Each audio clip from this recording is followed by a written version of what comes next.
Hi there, it's Anissa from the ladies meeting, and this is Kathy. Hi, Kathy White from Thornhill Group in Whistler, BC. And we're going to do a top 5 tips for realtors. Kathy is also a realtor instructor. She just doesn't just buy and sell homes in Whistler, but she also teaches realtors online and down in Vancouver to build better businesses as well.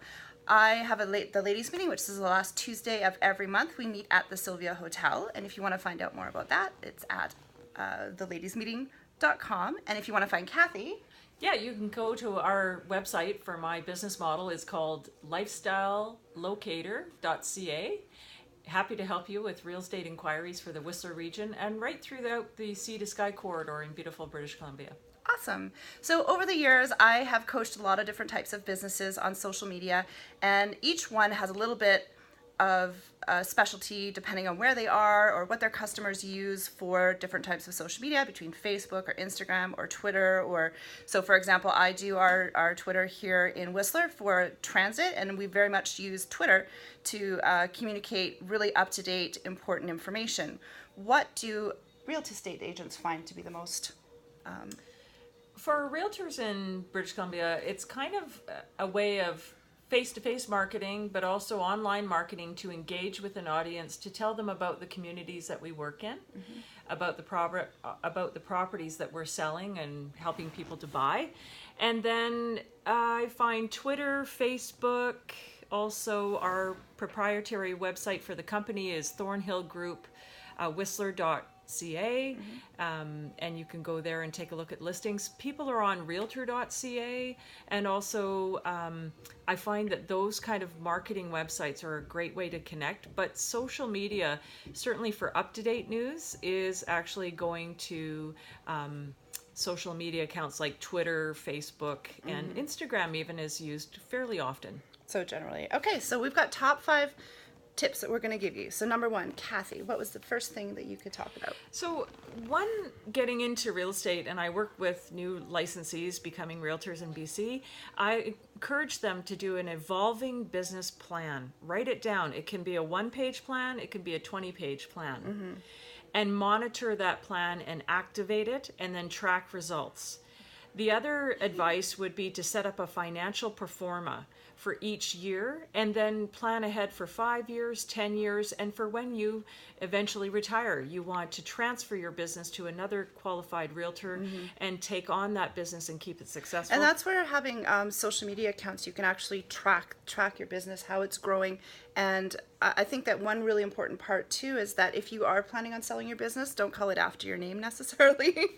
That's one thing I find with a lot of people who have built their business around their name. It becomes a challenge if you ever want to sell it. So I, for example, started my business. I really thought it through right out of art school because I'm a graphic designer. I knew I was going to be in social media, so I called it the Communication Studio. So it's going to travel with me no matter what I do. It covers like a huge breadth. So I think when we name our businesses after ourselves, for personal coaches that never plan on growing their business past themselves, that works. But sometimes it's a bit of a challenge when you want to go to sell it.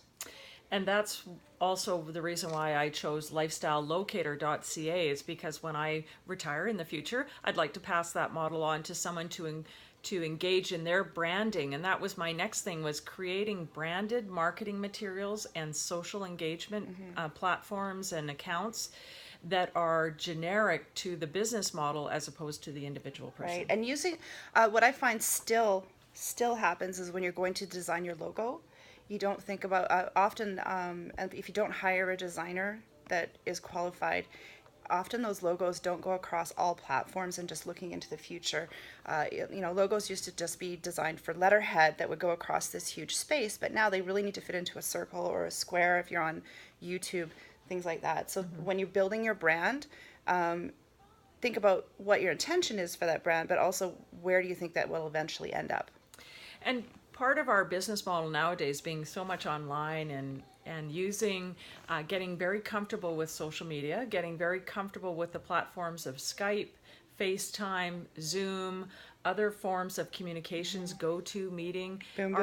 Boom. Our clients are very much online and around the world, so we try to engage with them in the properties so that we can let them know about our Sea to Sky properties even before they arrive here. Right. So a lot of it is online and engaged Well, with I've seen quick videos. I've seen firsthand when we're here at the office and I'm visiting you. We have clients from all around the world that will stop in and all of a sudden decide that Whistler is a great place to be. But they may only be here for a week or two, but you're able to stay in contact with them indefinitely until they make their final decision to come and retire here. I'm inviting all my friends to retire here. So. And that's my next tip, is to create a client management system that connects with them in an engaging way that doesn't pester them, but helps them stay connected with Whistler. When they're ready to act, they'll let us know. Yeah. So I have some recommendations of client management systems that help you create consistent business model outcomes. And those would be, for example, MailChimp is one of the websites that some realtors use. Some people use Excel spreadsheets. But to stay connected online and to track your clients, topproducer.com is another website that many realtors use.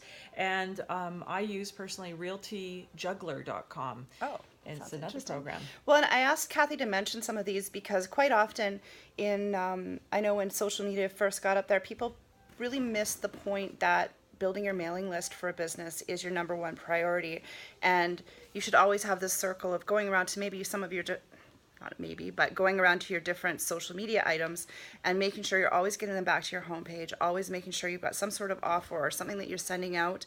And depending on your client and how much they want to be reached out to, make sure you give them that option. I think many of us have been on those email lists where when you go to cancel, they say, well, would you like to just be on once a month, or would you like to just hear our specials? Because then you're not totally losing that person.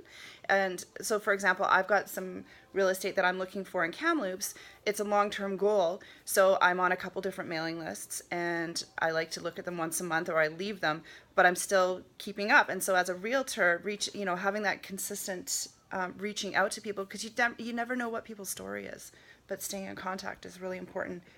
And there's so much information out there that we can share and personalize to their wants and needs of real estate and sort of their engagement level. It's really great. There's also, people use WhatsApp quite a bit in real estate as well for connection around the world. So it's really fun.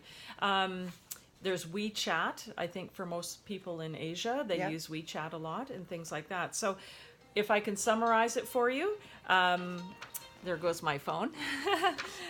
We have 5 business plan ideas here for you. So an evolving realty business plan, making sure that it's up to date, tracked, and you're monitoring your budgets. Creating financial performas so that you can plan ahead for the future and watch those outcomes. And reward yourself when you reach those goals. Absolutely. Then creating engaging websites and social media accounts that can transfer to another realtor in the future. Also creating unique marketing materials that are branded to either yourself and your logo, and making sure that it's something that can transfer again in the future to another realtor. And lastly, creating a client management system, a database of how to follow up appropriately with your clients into the future. So if you have any questions, Anissa and I do a blog up here called epiclifestyles.ca. We'd love for you to connect with us up in Whistler. So please feel free to send us questions through the website, our social media accounts, or when you're in Whistler, it would be great to get together for a coffee and chat. Yeah, you can find us on epiclifestyles.ca. I often use the hashtag #MyWhistlerLife because everything up here is pretty amazing. It's epic. It's epic. It's epic. And our Twitter feed is epic_lifestyles. So check us out, or you can always drop into the Thornhill office. We're right across. I say we like I work here. We're right across from the library on Main Street. And come and drop in and see Kathy. Have a great day. Bye from Whistler.